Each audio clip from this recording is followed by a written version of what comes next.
Hi everyone, welcome back to my channel, or welcome to my channel if you are new here. I hope you're all doing so well. Welcome back to another true crime and makeup episode.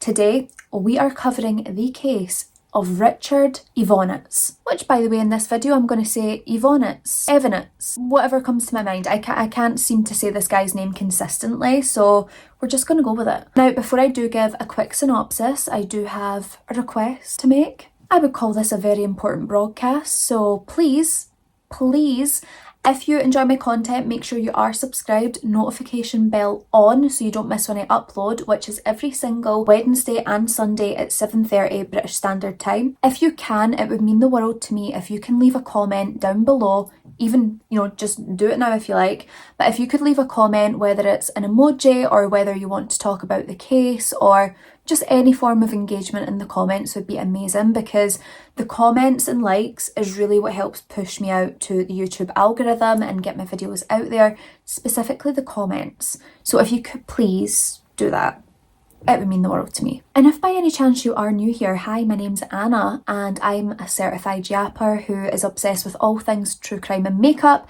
and I decided why not create a channel where I can just yap on and on and on about all things true crime. But Richard Evonitz, Evonitz, whatever. He was a big Mr. Potato Head looking loser. Honestly, when you see the picture you'll know what I mean. Put a little black hat on him, Mr. Potato Head. He was a sadistic and evil monster. He would target young girls and he would sexually assault them before murdering them. However, one day he would stumble across a 15-year-old who was just far too smart for him. And this 15-year-old would be the downfall of Richard Evonitz. This case is actually one that I had never heard before in my life, I don't think. You'll probably have heard of it, but this was one that I wasn't aware of. But without any further rambling and any further ado, let's get into the case of Richard Evonitz. I'm not feeling entirely hopeful that I've made the right decision by wearing a huge jumper to film. Like, it is autumn in Scotland, it is cold, but with these lights, I'm going to get too hot. Also, like 0 out of 10 effort's been put into my appearance today, so I look like a stray dog and I'm sorry. Actually, that is offensive to stray dogs because they're so cute and I'm just not giving. So Richard Marc Evonitz? Evonitz sounds better, but Evonitz is more simpler for me to say. But he was born on July the 29th of 1963 in Columbia of South Carolina, and he was born to Joseph and Tess Evonitz. So Tess and Joseph, they would go on to have 2 other children, and that would be Kristen and Jennifer. So he had 2 sisters, and it would be a very dysfunctional and problematic household. I mean, Tess and Joseph, they argued a lot, like a lot, and it was constantly breaking up and getting back together, breaking up and getting back together, breaking up and then getting back together, before they officially broke up and divorced in 1985. And you know what I'm like when it comes to these like complete sickos? So Richard Evonitz, to me, looks like Mr. Potato Head if Mr. Potato Head was made into like a live action movie, like if he was made to look human. Tell me why Richard Evonitz, whatever his name is, looks exactly like him. Add a wee like cap on, real life Mr. Potato Head. Now, Richard's father, Joseph, he really struggled with alcohol addiction. He really struggled, and he would often pass out from consuming alcohol. Now, he had a really bad temper. He would often lash out at his children, at his wife. He was really unpredictable to be around. You just never knew what kind of mood he was going to be in. He would always refer to his children and his wife as morons and idiots, and would just constantly belittle them in any way that he could. Now, Richard's younger sister, Jennifer, she did actually give a statement about Joseph later on, and I'll read that now for you. Jennifer said, "We lived in a prison. Joe was a very controlling person. He wanted us to make straight A's. If we didn't, we were stupid. It was all about power and control. You'll get an A or you'll get a beating. I see him as a sadistic man who got pleasure. I know I saw pleasure in his face out of making us miserable." When Richard was just 6 years old, his dad Joseph took Richard's dog, his best friend, the thing he cared about most in the world. He took that little dog and drowned it to death in front of Richard, 6 years old. And as you can probably imagine, this caused an immense amount of scarring to Richard, watching his father do this, watching his father murder his beloved pet and best friend. And unfortunately, Joe does not draw the line at dogs. He would actually attempt to drown Richard as well, and thankfully he would be stopped by the family, I'm assuming his wife. But who knows how far he would have went. Would he have murdered Richard? Would it have went that far? I don't know. But it just shows yet again, like, it really backs up Jennifer's statement about Joseph being sadistic. I mean, he was willing to drown his own son for his own pleasure, and he got pleasure from drowning his son's dog in front of him. And again, it is like, it's that power play, isn't it? Like, where someone's exuding their power, showing that they have the most power and they can do these things if they want to. So with Joseph and Richard, apple, tree, not too much space between them, okay? It doesn't fall far. And when Richard was 8 years old, he would brutally strangle his younger sister, and he was trying his best to knock her unconscious, but I mean, luckily he would be stopped as well. But again, how far would this person have went? He is like a mini Joseph at this point. Now, of course, with his childhood, it wouldn't be a surprise that he would obviously have trauma growing up, but that will never ever excuse what he goes on to do to people. Like, it will never be an excuse, because he could go and get help and become a great person and advocate for victims, but no, that's not what he's going to do. And later on, wives and partners of Richard, they would say that Richard had a lot of troubles with his sleeping. He was sort of like an insomniac, and then when he did fall asleep, he would have these awful nightmares, and Richard had said that these nightmares were about his father and about his childhood, and his trauma was just piling up and piling up. It was like a mountain of trauma that was there. So Richard, he was said to be extremely smart in school. He never really seemed to struggle. He thrived in the academic environment, and he was particularly good at both math and science. Now, with this, Richard would often be the very top of his class. Like, he was super smart, to be absolutely honest. And as Jennifer had said earlier, Joseph's kind of mantra was get A's or get your ass beaten. And even when Richard would come home with top marks across the board, comes out top of class, Joseph would still find excuses to beat him. He never stuck to his word. Richard then went on to graduate from Irmo High School in 1980, and then he would go on to get some work, and he was the manager of a Jiffy Lube.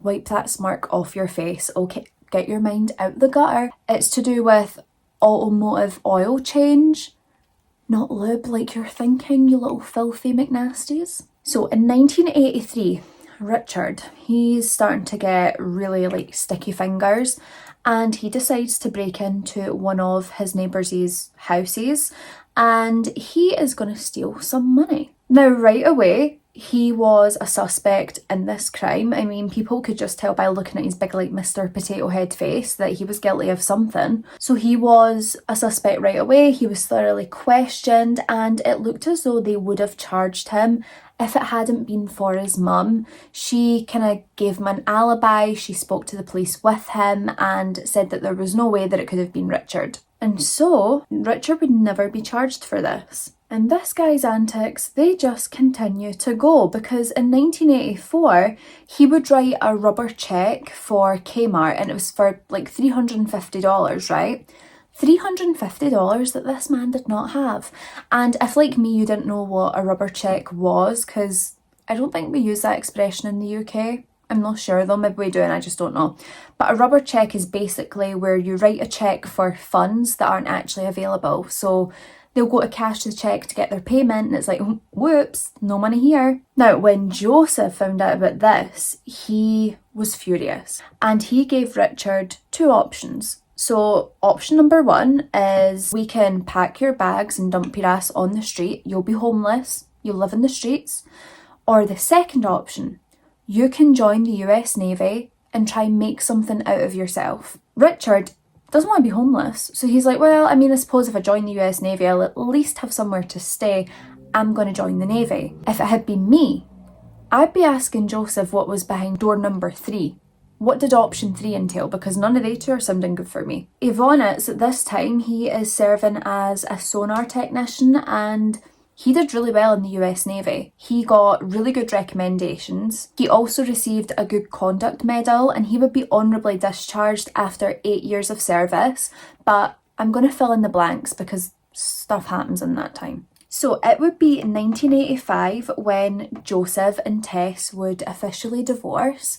Now it turns out Tess liked prison inmates, okay? She was having a little phone affair with a prison inmate by the name of Perry Deveau. Don't know his second name, could be either or, could be none of the two. This man was absolutely evil. So Perry, he had been sentenced to life in prison in 1982 for the brutal murder of a 23-year-old girl by the name of Kathy Buckheister Sanderlin. Perry had pulled her from a horse and stabbed her 27 times. He had first cut her vocal cords before then proceeding to give 27 separate stab wounds. He is an evil monster. And honestly, I get why Tess would maybe play away from Joseph. Maybe she was too scared to leave him, felt like the only option was an affair. Not condoning cheating, never will. But she was in a bad situation when it came to Joseph. But it would only be a worse situation when bloody Perry Deveau, whatever his name was, because he is literally serving life as a convicted murderer. A brutal convicted murderer. Tess, babe, raise your standards. Why are we lowering them even further? Raise the standards. Surely you could have found a nice man at the supermarket or something. Now, it did seem as though Tess really loved this Perry Deveau, because she would end up marrying him whilst he was in prison and changing her name to Tess Deveau. And the pair married in Lieber Correctional Institution.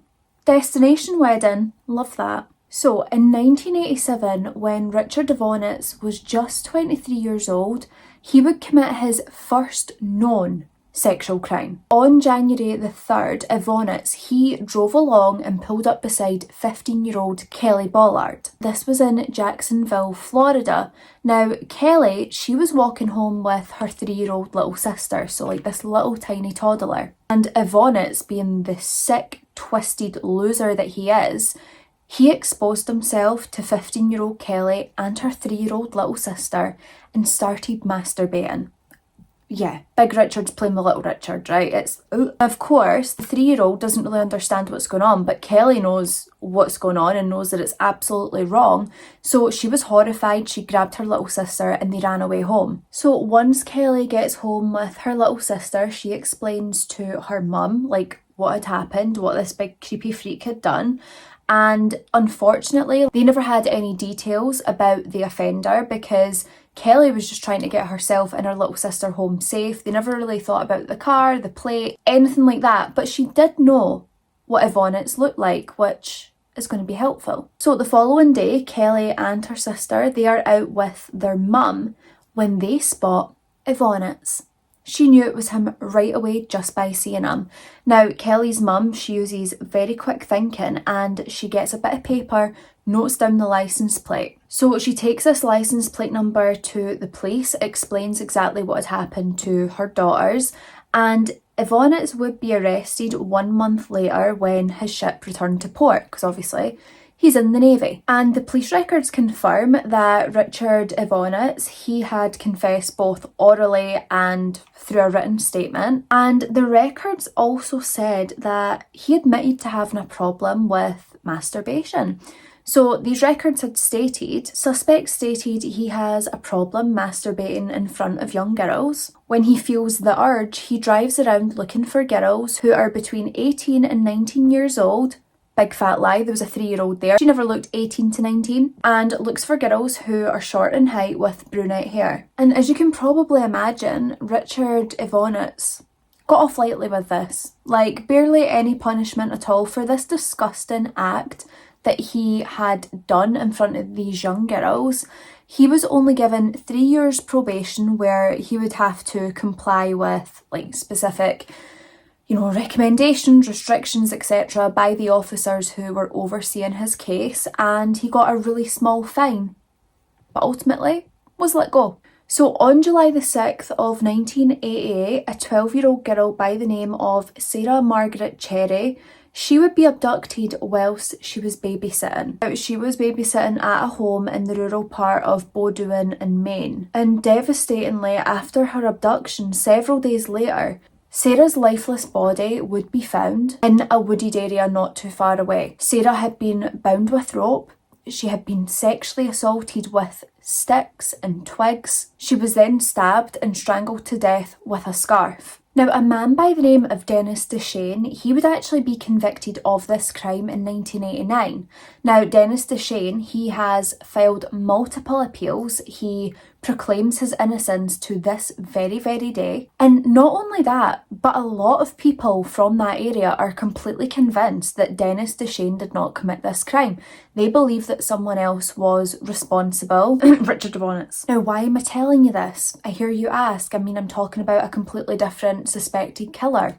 Well, whilst Evonitz was serving as a sonar technician, he was based in Portland, Maine. Now, he was based there from May the 8th, 1988 until May the 31st, 1989. Now, the founder of the University of Virginia Law School, they have actually linked Evonitz to Sarah's death. Now, the reason that they had linked Evonitz to Sarah's death was due to the similarities within the modus operandi, which is like their mode of operating, their ways of working, like their habits and stuff. Now, also at this time, Evonitz had access to a white Toyota Corolla, which kind of matches in description to a car that was sighted near where Sarah's body would be found. And he was also known to frequent Brunswick Naval Air Station, and this was 13 miles south of Bowdoin. Now, any DNA evidence that was recovered couldn't be compared to Evonitz's DNA because it was deemed insufficient, and Dennis Deshane, he remains incarcerated to this very day for this crime. Yet police and the public think it could be someone else, Richard Evonitz. So on August the 11th of 1988, Evonitz would marry a young girl by the name of Bonnie Lou Gower. Now, she was only 16 years old and Richard Evonitz at this point was 25. These men, get someone your own age. Now, Evonitz, he didn't even invite his father to the wedding, and he had claimed that this was due to the type of person his father was, but his father claimed, and also others have claimed, that his dad didn't agree with the age difference between Bonnie and Richard. Now, later when Bonnie would be asked about their marriage, and more specifically if there was anything alarming or a bit off within their sex life, Bonnie would claim that everything was pretty normal. They had a really normal sex life. But they would later discover that Richard used to come home, blindfold Bonnie, and rape her for 3 hours straight. There is nothing normal about that, and I don't know if she was scared of Richard and didn't want to come forward, or if she felt embarrassed, which she absolutely should not, that's not her fault, or whether because she was in this relationship at such a young age, did she believe that was normal? I don't know. In 1992, Evonitz, he would move to Virginia, and this is where his confirmed murder spree would occur.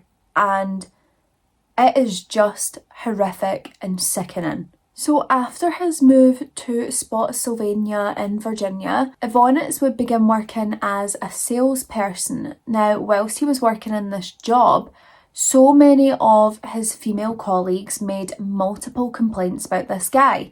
He was creepy, he was misogynistic, he made really inappropriate comments. None of them wanted to go near this guy with a 20-foot barge pole. They avoided this guy like the plague. And another reason for wanting to avoid him so badly was because of his bad temper that he had. In June of 1995, when Richard Evonitz was 31 years old, he would break into a home where 2 young girls resided. One of these girls was 11 years old and the other girl was 13 years old. Now, for this home invasion, Evonitz had turned up with blue fluffy handcuffs and a 25 semi-automatic handgun. Evonitz had took the 11-year-old little girl into the bathroom and locked her in before then proceeding to rape brutally the 13-year-old little girl whilst holding her at gunpoint.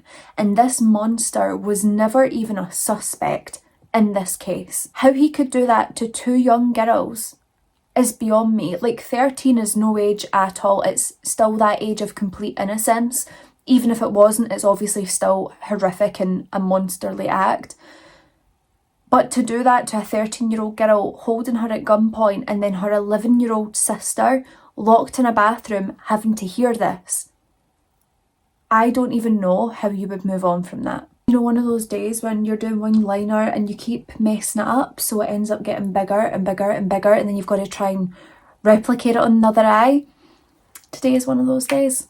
Wish me luck. I think that went as okay as it possibly could, so I'm not going to be mad at it. So Richard Evonitz, right, in 1996, he is actually suspected of committing 2 further murders, and these were deemed to be the Route 29 stalker. Now, he would never be formally charged with these murders, but we're going to kind of get into it and discuss why it's most likely been Richard Evonitz that killed these 2 young girls. So around 7:30 a.m. on March the 2nd of 1996, 25-year-old Alicia Reynolds, she was going to be driving to Charlottesville after leaving her home in Baltimore, Maryland. Now, around 6 p.m. that very day, Alicia's car would be found abandoned at the side of the road near Culpeper of Virginia. Witnesses, they had later stated that they had seen Alicia along Route 29 talking to a man at the side of the road who had a blue pickup truck. And these seemed to be like the very last witness sightings of Alicia.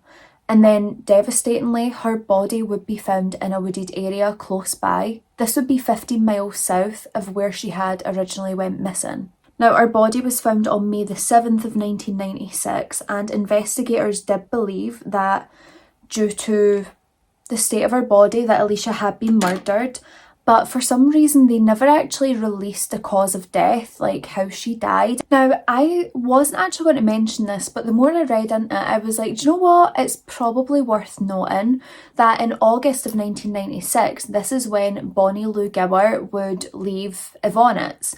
She said at this time he was completely distant. He had seemed that way for a couple of months. He was always distracted. He was always focusing on something else. If she was talking to him, his mind was elsewhere. And it kind of got me thinking, yeah, if I killed someone, I'd probably be a bit distracted as well. And that's kind of what makes me believe that he did in fact kill Alicia Reynolds. But you know, that's just my mode of thinking, I guess. So then on September the 22nd of 1996, the burned remains of 20-year-old Anne Carolyn McDaniel would be found by like a sportsman who was exercising his dogs, and her body would be found just 10 miles away from where Alicia Reynolds' body was found. Now, Anne, she had cerebral palsy, and she was last seen leaving a group home that was for adults who were physically and mentally disabled. So she had been last seen leaving here on September the 18th. Then she was also seen hitchhiking along Route 29. Police, they had believed that Evonitz was absolutely responsible for these murders, as they had found like scribbled down directions to where Alicia Reynolds' body had been located. Slam dunk, like,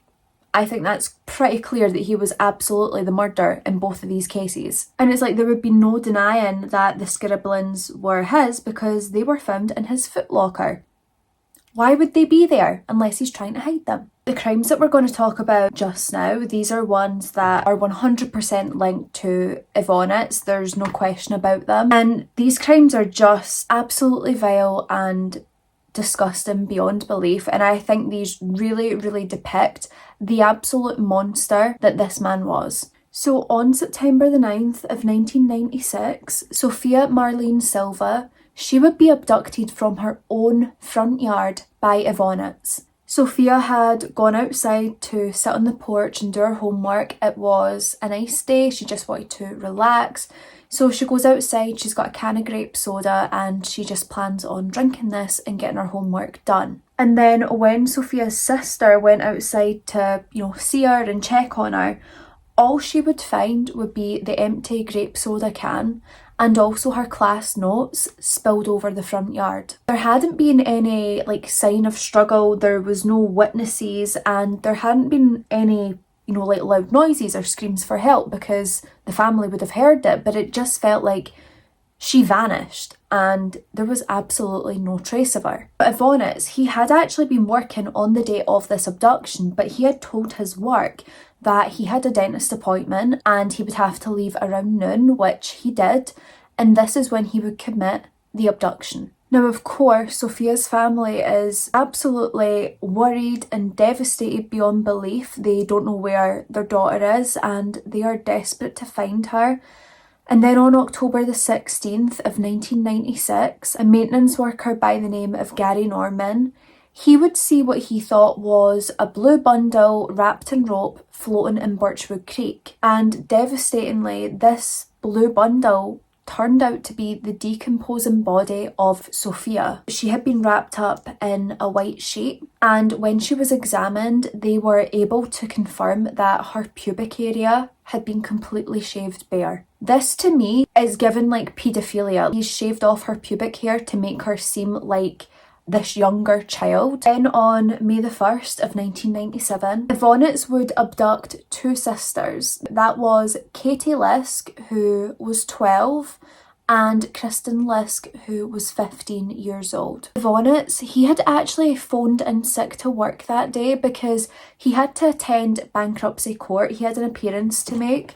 So he goes to this appearance in the bankruptcy court, and then immediately after, he headed straight over to the Lisk family home in Spotsylvania to abduct these two beautiful little girls.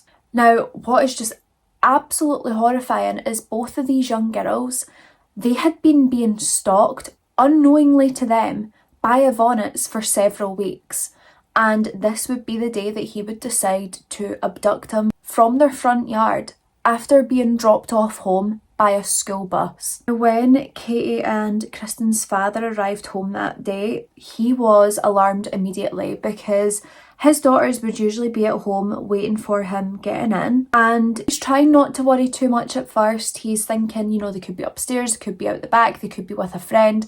So he has a look around and he finds no sign of them anywhere apart from one of their spilled book bags in the front yard. And I think for him, this is what immediately sets off the alarm bells because it almost looks like the bag was dropped because they had been startled. Just 5 days later, the bodies of Kristen and Katie Lisk, they would be found in the South Anna River. Evonitz, he had sexually assaulted both of these girls before then proceeding to strangle them both to death. When their bodies were found, it was also determined that both these young girls had also had their pubic area shaved, which of course completely matches up with what happened to Sophia Silva. Carpet fibres that had been found on Sophia Silva, as well as Kristen and Katie Lisk, these cases being forensically linked, the police now thought, we have a serial killer now. The murders of the Lisk sisters and also Sophia Silva would be dubbed the Lisk-Silva murders.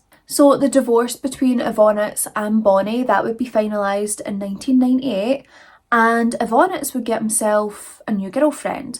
Now, this girlfriend is referred to as Faith. It's a fake name for her own protection, to protect her own identity. But they would move to Colombia, where they would both move in with Kristen, Evonitz's sister. In June of 2002, Evonitz at this point, he's been stalking a young girl for several weeks, say about 3 weeks by now. He's been stalking her to learn her daily routine. He sees if anything changes, as there are certain days where she does one thing and certain days where she does the other thing. He is really honing in on this young girl to make sure he gets this right, the abduction. However, Evonitz's plan would be completely ruined on the day that he chose to abduct this young girl, because on this day, this young girl does something that she's never done on any of the other days for several weeks. She does something completely different with her routine, which absolutely throws Evonitz off. He has no idea what's happening, gets him a bit confused and disorientated. He's a bit raging because He thought this was going to be perfect, but it wouldn't be. And I have to say, this right here, to me, is the absolute definition of a sliding doors moment.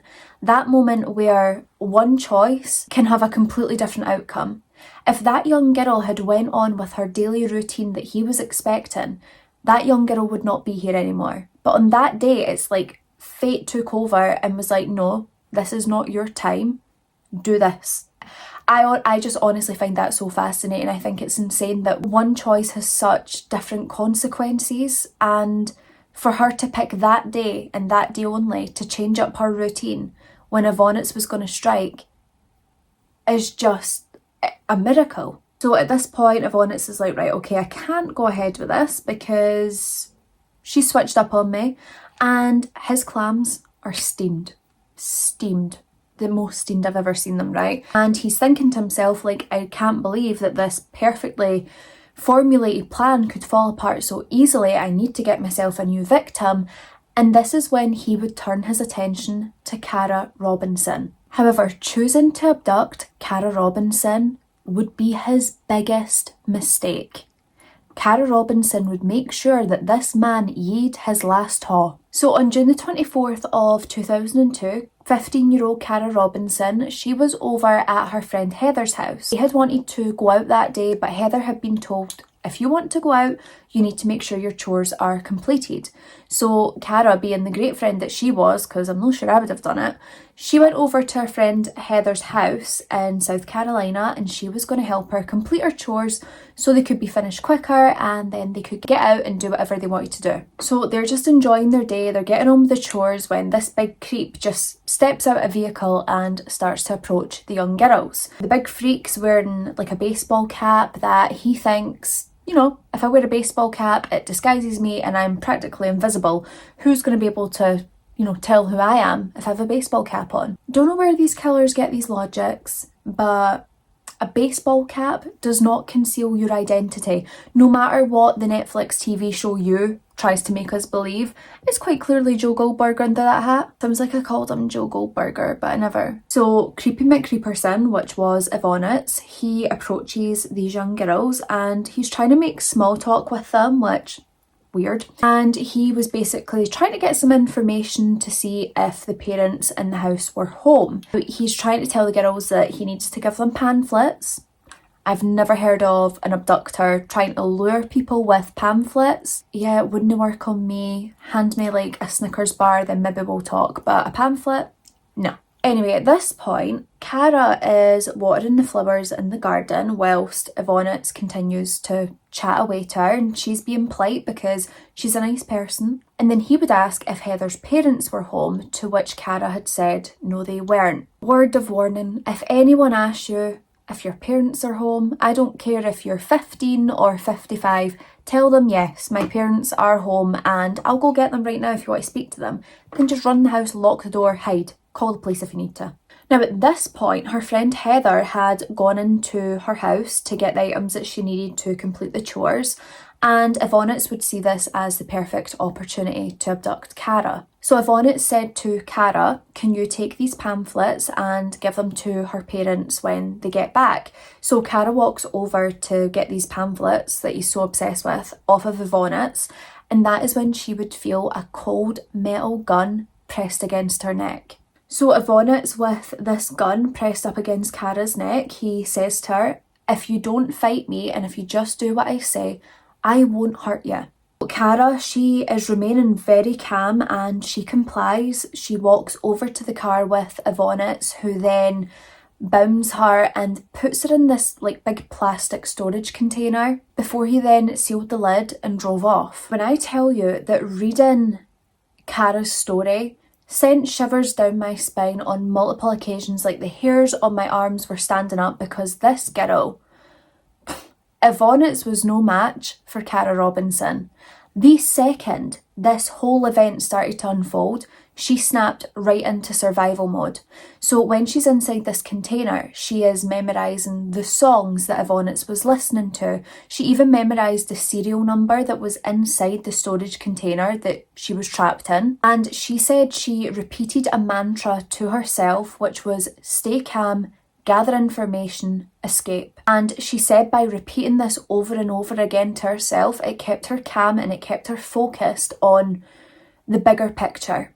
Cara Robinson knew that she would escape, and if she couldn't escape, she would make sure this man was captured. Right after the abduction sort of like takes place, Heather, Cara's friend, she comes out of the house. She realises right away that her best friend's missing, and immediately she's thinking, that big creepy guy with the pamphlets, he must be behind this. So she immediately contacted Cara's parents, who then immediately phoned the police to file a missing person report. And at this point, I'm thinking like, this is amazing. Everyone is acting quick. Everyone is doing absolutely everything that they need to do and can do to bring Cara home safe. And that's true for her friends and family, but it wouldn't be true for the police. Because the police, as usual, they don't believe for a second that Cara Robinson is missing. I mean, do they ever believe that someone's missing until they turn up dead? No, usually. So the police, they decide amongst themselves that Cara Robinson is actually a runaway. She's no missing, so they're not going to file a missing person report because she's a runaway, as usual. Every single time I hear this kind of stuff, it just makes me so angry because police are so quick to deem children runaways. They're like, oh, we see this all the time, children run away. And it's like, yeah, but you said that when John Wayne Gacy, all of his victims went missing. You said that all those young boys were runaways until they were found buried underneath the crawl space of his house. So like, maybe you don't actually know what you're talking about. And it's honestly times like these where I'm convinced that those police, they've cut out a police cereal badge that came on the back of a cereal box. They've used a wee bit of Elmer's glue and glued it on to one of their shirts and then called themselves the police because, like, who's giving you your police badge? Like, I'm just not convinced they're the real deal at all. So Evonitz, he takes Cara Robinson back to his absolute bomb site of an apartment. Like, seriously, somebody call hoarders. It's bad. Or get Kim and Aggie on the scene because somebody needs to help clean this place up. I actually can't believe that he would even bring an abductee back to that apartment. Now, over the course of these 18 terrifying hours that Cara would have to experience, she would be subjected to some brutal sexual assault. She would be raped on multiple occasions. She was forced to smoke marijuana with Evonitz, and she had been assaulted in many other ways before being bound and tied to Evonitz's bed. Cara had then said, I decided sometime during those 18 hours that I would never just be the girl who was raped, and that I also wasn't willing to let this man decide my fate. I continued to remain calm and gather information about my captor. Honestly, this girl is just invincible. Like, she is absolutely incredible, an amazing human being, and wow, like I'm getting chills again. It actually makes me a bit emotional talking about her because she is just so beyond brave. It's astonishing. And Cara, during this time, she has just taken in every single bit of information, no matter how big or how small. She had even memorised the fridge magnets that he had as well, just so she would have another method of identifying this man. Now, in between like the assaults, she's asking him questions, she's trying to get to know him, and like at one point, she also asks him if he needs help cleaning his apartment, like, slay.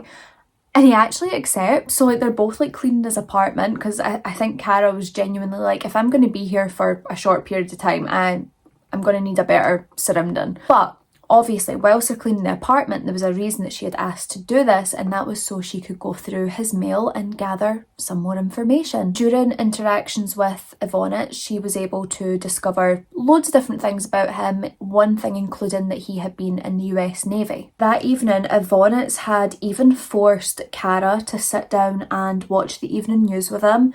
She said that he was very eager to see if her abduction had been noted on the news, if anything was going on about it. Now, after watching the evening news, Evonitz would tie Cara to this like homemade wooden apparatus thing that would keep her legs spread. Now, thank God, after he tied her to this, he ended up falling asleep next to Cara, and she was eventually able to doze off as well. So it's the early hours of June the 25th, and Cara wakes up to find that Richard is sleeping next to her, but he's sound asleep like a little baby. And she uses this opportunity to quietly free herself. But Evonitz, he had actually handcuffed her to the bedpost, but the way that he had handcuffed her to the bedpost meant that she was actually able to remove the cuffs from the bedpost and free herself. Once she removes the handcuffs from the bedpost, she's then able to untie her legs from this wooden apparatus. And honestly, at this point, Kara's like something out of Call of Duty. It's like stealth mode activated, and she gets out of that room and out of that apartment as quietly and quickly as possible before then running into the street. Kara, she very quickly flags down a vehicle that was in the parking lot of the apartment. She runs over and she begs them to take her to the police station. Now, inside this car was two men, and the bravery of Kara to be able to trust two men after what this evil man has just done to her is incredible. But she goes over to the car and she says, "My name is Kara Robinson. I was abducted and I have just escaped from that apartment." And these two men, they get her in the car right away and they immediately take her to the police station. Kara arrives at the Richland County Sheriff's Department, and while she's here, she relives the horrific and terrifying experience that she has gone through while she is relaying this to the police. Because of how vigilant and how focused and aware and calm that Kara had been during this, she was able to provide the police with a massive pile of information that helped them create a photo lineup.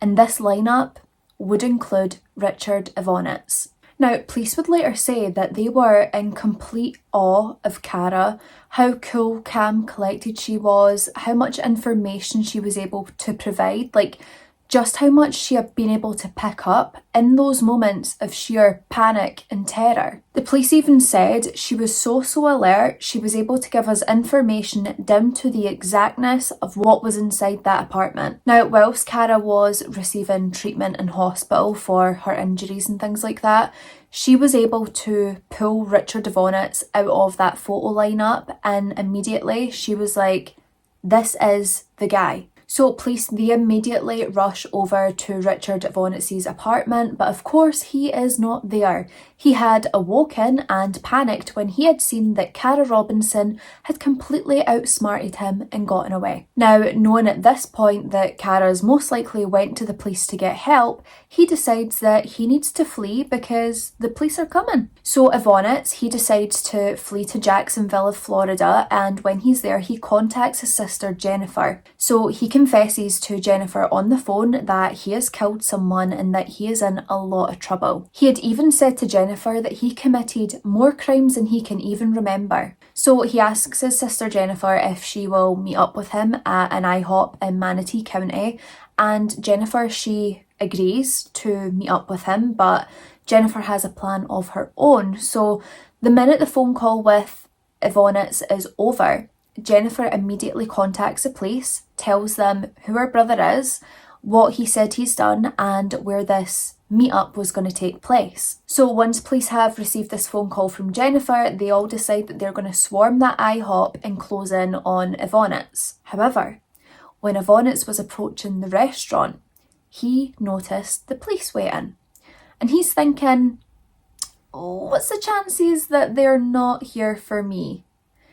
Probably quite slim, and so he does what he always does, he takes off running. But he quickly flees the scene, he's in a panic, he jumps in his car and he starts to go 120 miles per hour on the wrong side of the road toward oncoming traffic. Now, police were following as close behind him as they possibly could, but Evonitz, he was able to make it to Sarasota before the police would finally catch up with him because he got in a car wreck. So at this point, Evonitz just wants to cry because he realises that the police have him cornered and he's going nowhere but to prison and then down to hell. So he is an absolute coward who does not want to face punishment, and he takes out his .25 caliber handgun and fatally shoots himself in the head. The same gun that he had used to get Kara Robinson into his vehicle, he uses to kill himself. And this, of course, leaves Kara and the many other victims of his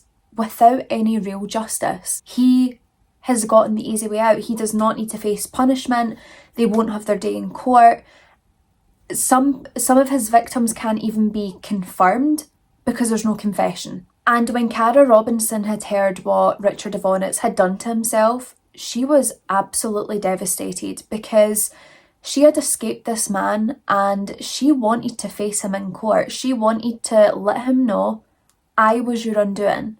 And Cara had even said, I wanted to go to trial and let him see me again and know that I was his downfall. I wanted him to look at me and know that choosing me was the biggest mistake he would ever make. So after Evonitz's suicide, the police, they go to his apartment to do a thorough search, and whilst they're there, they find items that belong to Sofia Silva as well as the Lisk sisters. And police had also found a list of prospective victims that Evonitz had been planning on abducting and murdering. So as we can see, when he would be done with Cara, he had victims in the pipeline. He was ready to attack. He would have kept going and potentially could have been one of the biggest serial killers. But Cara shut that down real quick. Now, many of Evonitz's prospective victims, they obviously had to be located to ensure that they hadn't been targeted and that they were safe. And when they had been located, police made them aware of what they had found on this list, which of course left them absolutely terrified because none of these potential victims were aware that they were going to be targets. They had no idea. Now, one of the girls who was a potential victim actually said, "It is kind of scary that some guy was out there looking at me. I want to know why he didn't get me." Now, of course, because Evonitz had killed himself before any confessions were made, it is truly unclear just how many victims of assault or murder that he really has. However, the police, they are still very much determined to get justice for any and all victims that they possibly can, and they do hope that in the future they will be able to connect Evonitz to potential victims. Now, police had investigated the murder of a 12-year-old by the name of Jennifer Odom. Now, she had disappeared from a bus stop in Pasco County of Florida in 1993. And they had obviously investigated several other young girls, including the ones that we had discussed toward the beginning of the case. Now, more than 20 years after Cara Robinson's abduction, she is now a mother of two. And in 2010, Cara Robinson did graduate from the South Carolina Criminal Justice Academy. She dedicates her life to fighting crime and preventing others from experiencing the horrific experiences that she had went through. Cara actually works as a victim advocate, and she is a social media content creator as well, who is determined to help other people heal from their trauma in the way that she has healed and continues to heal from hers to this very day. Cara even said, "I teach others how to heal and how to take control of their lives after being a victim. I am to show them that we are not defined by the things that happen in our past." Preach. Cara Robinson is the definition of strength. I believe if we look up the word strength in the Oxford Dictionary, Cara Robinson's name's next to it. And she is a definition of someone who goes through absolute hell, comes out the other end, and uses her experiences to help others, not use her experiences to then seek vengeance and revenge on other people like some of these criminals do. Now, we are at the end of this case, but as usual, I just want to take a moment or two for the victims who devastatingly lost their life to this big Mr. Potato Head looking monster. These victims are of course so much more than the way that they died, the way that they were murdered. These were young lives taken far too soon. Their lives were stolen from them, and they had so much life left to live and so much left to give this world, and it's absolutely heartbreaking that they'll never get to do that. As always, please send your thoughts, prayers and love to these families who have been affected, and to Cara, because she will still need that love and healing to this very day. But that is it for another True Crime and Makeup episode. I really hope you found this one interesting. It's one that I hadn't heard of before, but I'm sure many of you will have heard of this one. Thank you as always for all the love and support on my videos. It truly means the world to me. Please remember before you go to leave a comment down below, whether it's just an emoji or an actual comment if you want to discuss this case or even leave your case recommendations. Please make sure you do that, because the comments seem to be what pushes my videos out to YouTube. But also make sure you like and subscribe and have that notification bell on, because Obviously, I post 2 times every single week. But anything you can do to help with the algorithm and get me pushed out there would mean the absolute world to me. Don't forget, in the description down below you will find details of all the products used on my face today with direct links if there's anything you would like to pick up. My social media handles like my Instagram and TikTok are also listed below with my email address in case you want to send over an email. You can send over your case suggestions, or you know, if you have cats, cat pics are good. I also like dogs. Any animal pics like turtles, rabbits, whatever you've got, always welcome. But that is it for today. Please, please, please stay safe, be a good person, don't be a bad person, look after each other, and I will see you in the next one. Bye.